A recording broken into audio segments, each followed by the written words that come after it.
Hello, and welcome to today's episode. I'm going to be your host, the Irrelevant Nerd, and today I'm going to be ranking my top 5 favorite Sith Lords. So I've been reading a ton of these Star Wars books recently that have been primarily focused on the Sith and the dark side, and I've really been enjoying it, and so I figured it would be fun to rank my top 5 favorite Sith Lords.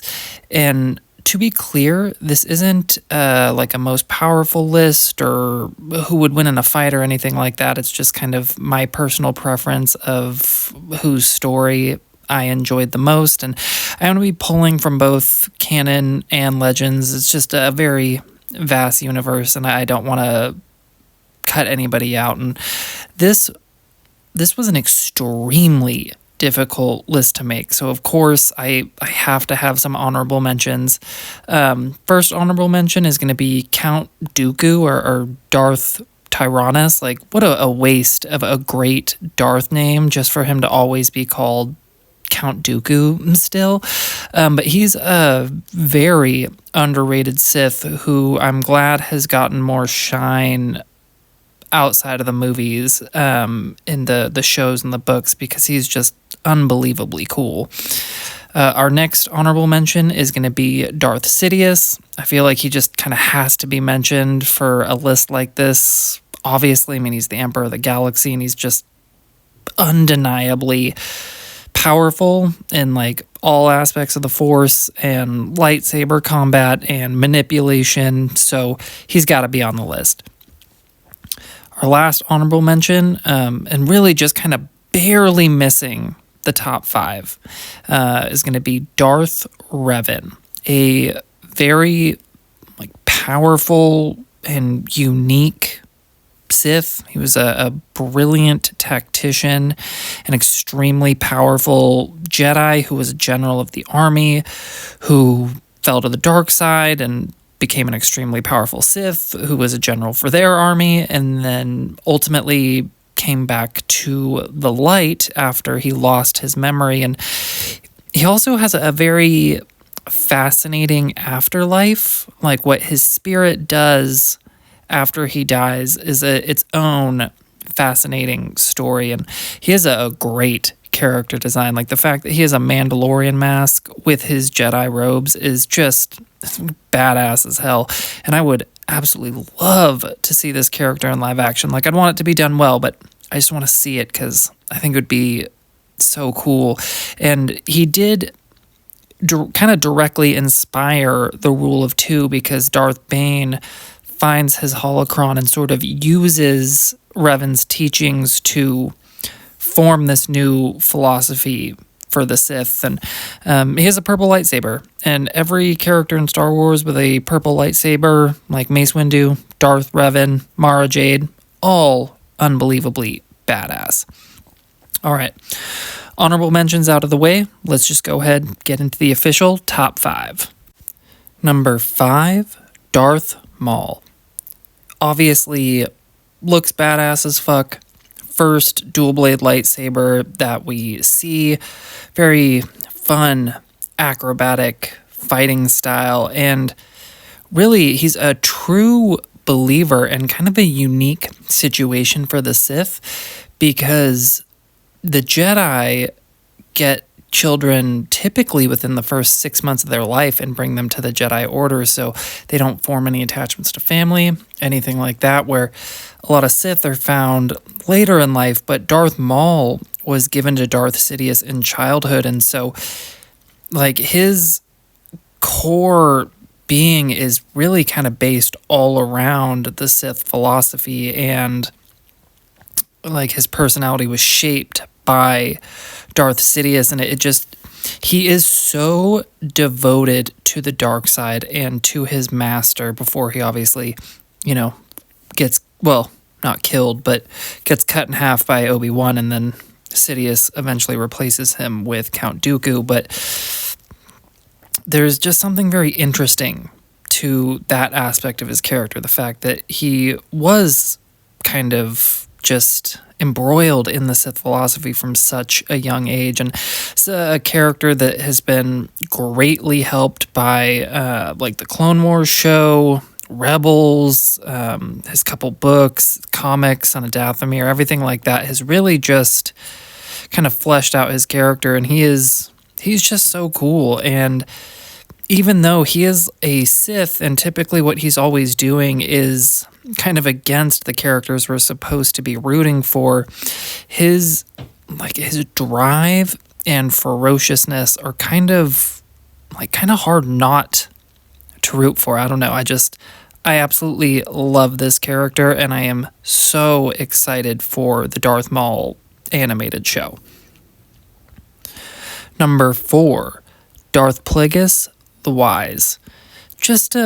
For me, just an endlessly fascinating character. Like, he's obviously very powerful in the Force. He's described as being very skillful with a lightsaber, but it's really his relationship with the Force and his kind of philosophy on the Sith, like how the Sith should go forward and what their relationship to the Force should be. As far as we know, the only Sith who did manage to manipulate life with the Force, he's able to experiment on multiple beings to where he kills them and brings them back to life by manipulating the midichlorians in their body and using the Force basically to bring them back to life. And he is ultimately trying to figure out a way to make himself and Sidious immortal, because he does plan on them ruling forever, which does break the rule of 2, but I don't know, his reasoning and the way he goes about it is just, it's fascinating. And the Darth Plagueis novel, I don't know, just does such a good job kind of like pulling you in. And I will probably end up reading it again soon just because I loved it so much. And then even outside of like what he's doing as a Sith, his alternate persona of Hugo Damask and Damask Holdings, their like effect on the galaxy and kind of the other business dealings he has and like other enemies he has, not as a Sith, but as Hugo Damask, are also just so interesting. And I really wish that we would get more of this character. I really just want them to canonize the novel and expand from there. I think it's such a great addition to the prequel trilogy and such a perfect way to introduce such an important character to the lore. Number 3, Darth Vader. He obviously has to be on this list. He is, without a doubt, the greatest movie villain of all time. Like, I love Thanos, don't get me wrong, but Darth Vader is just the absolute greatest, and he is undeniably badass, whether it's his voice, his character design. He's just incredible, and he's a rich, layered character with a very like compelling and tragic backstory. Like, when you look at his life, it is a tragedy. Like, George Lucas himself has described Star Wars as basically the tragedy of Anakin Skywalker. So he's a character that you understand why he's in the dark side. And again, you're rooting for his destruction when you're watching the original trilogy. But as they've expanded on, like, I just cannot help but find myself just wishing things had been different. Like, I would love to see a what if Star Wars shows, like a what if Anakin never turned to the dark side and raised his kids, and all that stuff would be super cool. But just such, as the main character, he is just so well done. And he is the first Sith that we see in any Star Wars medium whatsoever, and he set a very, very high bar. Number 2, Darth Zana, a wonderfully written character and easily the best Sith apprentice of all time. She absolutely understands and embodies the rule of two and what her role should be perfectly. Like, she has such an understanding of why Bane has constructed this rule of two. It informs her actions as she's kind of determining how to move forward. She even actively states that she keeps Bane alive because she knows that he has more to teach her. And even though her ultimate goal is to be the Lord of the Sith, to be the master, she knows when it's not the time to do that. And so it's kind of like a loyalty in a way, which is it's really sort of foreign to the Sith, but it's more loyalty to the rule of two. And she's very powerful. She's skilled with the lightsaber. She has a dual blade as well, and she's described as having like a near perfect defense, which I always love that kind of fighting style, is you're just waiting to get your opportunity to attack. And I really would love to see more of this character. Like, I know it would never happen, but I would love a book of her time as master or a series of her time as master, and just getting to see some of her powers and skills kind of expanded upon, because she is a powerful Sith sorcerer, and we do get a bit of it in the books, but I would love to see more. I think she is such a great character, so underrated and not nearly talked about enough. I love her and I want more, even though I know it's probably never going to happen. All right, coming in at number 1, Darth Bane, the creator of the Rule of Two.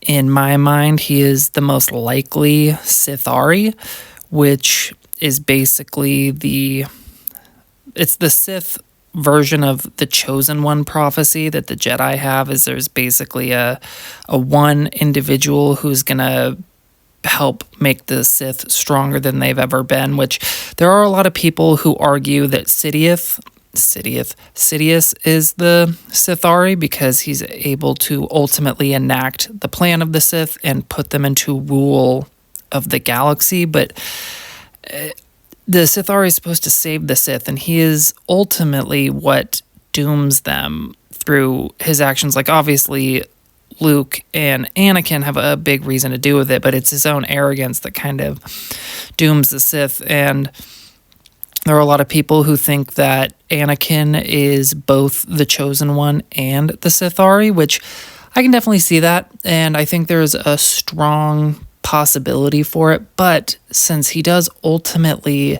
destroy the Sith, I'm not really sure how that would apply to him, because, like I said, the Sithari is supposed to be the one that makes them stronger than ever. And when you look at what Bane did by killing the entire Brotherhood just so the dark side of the Force could be focused and made more powerful and deadly, like, that is the Sithari. So to me, he will kind of hold that title. And beyond that, it's just, as a character, he has unmatched will and determination, kind of like Darth Maul with that drive and ferociousness that he has, but it's more intense and resolute. And he developed such an interesting philosophy and view of the Force. Like, he is informed by holocrons, especially Darth Revan's, but it is kind of his own logical thinking through of what the Force should be. And he creates the best version of the Sith. Like, yes, there's only 2 of them at a time and they have to live in secret, but before he comes along, they're basically just killing each other for thousands of years, like constant infighting. And there are a few powerful ones here and there, but they're always betrayed and overthrown and hunted down by the Jedi. That, I don't know, the Rule of Two, like, Darth Bane's lineage is just very clearly the best version of the Sith to me. And he is technically canon So, like, we need a limited series or a trilogy of movies and just base it off the books, Disney. Like, do it. Stop being cowards. And I love this character. I think he's everything the Sith should be. And his trilogy of books they're so fascinating. He has such a interesting life. And if you have not read his trilogy of books, I cannot recommend them enough. All right, so quick recap here. Our honorable mentions, we had Count Dooku / Darth Tyrannus, Darth Sidious, and Darth Revan. And then number 5, Darth Maul. Number 4, Darth Plagueis. Number 3, Darth Vader. Number 2, Darth Xana. And coming in at number 1, Darth Bane. I think Sith are so cool. I have loved this so much. I'm planning on reading more. So this is also one of those lists that can change over time, but I'm feeling pretty strong about it right now. And what do you think? Do I have anybody too high, too low? Should Vader be number 1? Like, what would your list be? Who are your top 5, top 10, if you want to do that? Or even just who's your favorite Sith Lord and why? Let me know down below in the comments. I'll have some more videos for you very soon, and I'll see you guys in the next one.